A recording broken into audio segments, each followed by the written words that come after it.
Welcome back, everyone. My name is Chantel Mallory. And I'm Marty Carrington, and we're the duo you've come to know as MC Squared. We hope you've had the opportunity to watch our first video, where we define the fundamental language of diversity, equity, inclusion, and justice, DEIJ. We want to spend some time today exploring more about identity and how we can use this to understand and eliminate our bias. If you remember from session 1, we talked a bit about identity. As a reminder, identity is the way we think about ourselves, the characteristics, qualities, beliefs, and self-images that define us. Remember the iceberg? We know that most of our identity falls below the waterline, or what people can see. Identity plays into the stories we begin to write in our own minds about other people. These stories get written by the experiences we have, the media we consume, the books we read and don't read, the people who raised us, the schools we attended, the street we grew up on, pretty much everything. We begin to associate characteristics with identities based on all those messages we see and hear and learn.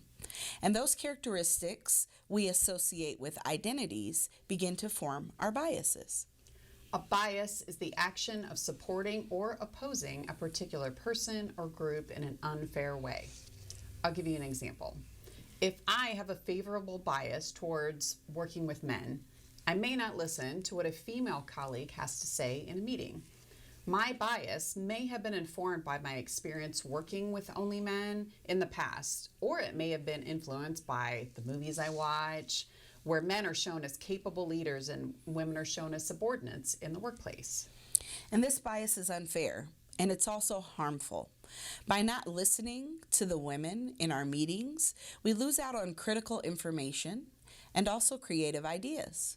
And this also sends the message to those women that they are less valuable. The women may stop speaking up and question their own worth in those meetings. Bias is, at its core, a prejudice.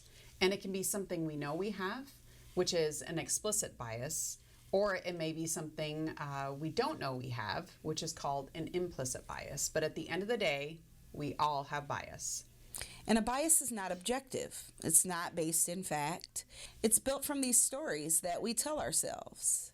And we can't always see right away that we have a bias, although that doesn't excuse us from working on it when we finally do discover that we have it. And because bias is unfair and it's also unjust, it's not easy to admit that we all have them. Left unchecked, bias will lead to harm. This harm can be at the systemic level, where the workings of things like the education system, government, city planning are all built based on prejudice and unfounded assumptions. Or it can be at the individual level, which we sometimes call microaggressions. So microaggressions are those interpersonal, indirect, sometimes subtle acts of discrimination and othering toward people.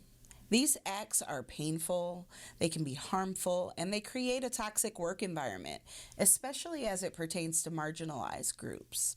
We shouldn't hear the word micro and think that microaggressions are small. In fact, these common behaviors are incredibly damaging. And for the person being harmed, they can feel impossible to prove to someone.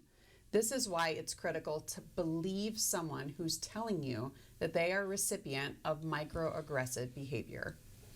One of the most powerful ways we can begin to eliminate macro and microaggressions is to reframe how we approach our biases. We must move from a mindset of I am not biased and I view things objectively to one of bias exists in everyone, including me, including you, and I actively think about how bias is at play in the choices that I make. Once I moved from I'm biased, I'm a bad person, to I'm biased, I can do better, I began to see that we can all move forward together, working to reduce the harm we're causing one another. Now, before we go, we want to give you a few reflection questions, and you can use these to challenge yourself and your team in the workplace to begin to acknowledge and reduce your bias. We'll be back with another video in the series discussing equitable and inclusive hiring tips. In the meantime, spend some time in mindfulness by thinking about your current hiring practices and how we can begin to improve them.